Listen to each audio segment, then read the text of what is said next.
بسم اللہ الرحمن الرحیم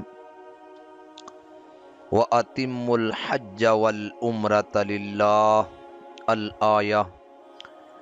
سب سننے والے حضرات پیارے حبیب امام الانبیاء محمد مصطفیٰ صلی اللہ علیہ وسلم پر دل کی گہرائیوں سے درود شریف پڑھ لیں۔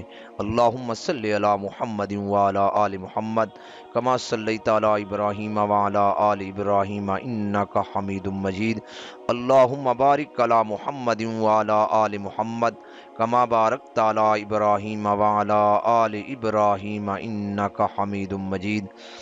میرے دوستوں اور بزرگوں، عزیز نوجوان ساتھیوں اور سننے والی میری تمام امت مسلمہ کی عورتوں، حج کے احکامات، حج کے فضائل، حج کے متعلق بہت ساری چیزیں بیان کرنے کا ارادہ کیا تھا، اور اللہ تعالیٰ کے فضل و کرم سے سٹیپ بر سٹیپ میں بیان کر رہا تھا۔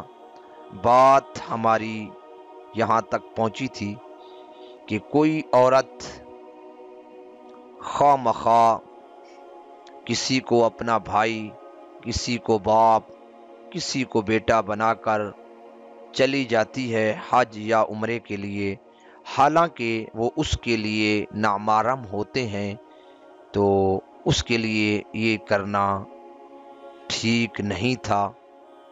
آج جو یہ بات کرنی ہے وہ یہ ہے کہ عورت کے لیے کیا مسئلہ ہے حج پر جانے کے لیے۔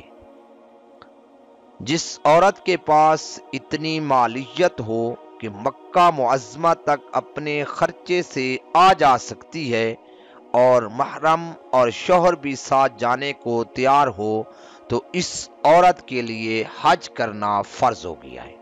یعنی عورت کی مالیت اتنی ہو کہ وہ حج پر آسانی سے جا بھی سکتی ہے، آ بھی سکتی ہے، محرم یا شوہر اس کے لیے ساتھ ہے، تو اب اس عورت پر حج فرض ہو گیا ہے۔ اب یہ جانا اس کے لیے ضروری ہے۔ اگر بغیر محرم یا بغیر شوہر کے چلی گئی تو یہ عورت گناہ گار ہوگی۔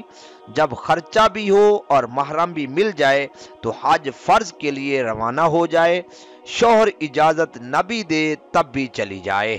یعنی محرم اگر ساتھ ہے تو شوہر اجازت نہیں دے رہا تب بھی وہ عورت چلی جائے، کیونکہ اس کے اوپر فرض ہے، اور فرض کے لیے جو ہے نا یہ عورت کی نافرمانی لازم نہیں آئے گی۔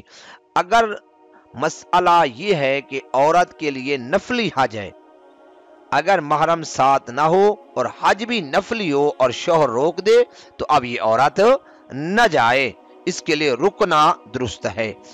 اگر عورت کے پاس خرچہ ہے، محرم بھی موجود ہے، لیکن عورت عدت میں ہے، اب اس کے لیے کیا مسئلہ ہے، یہ اگلی ویڈیو کا انتظار کیجئے گا۔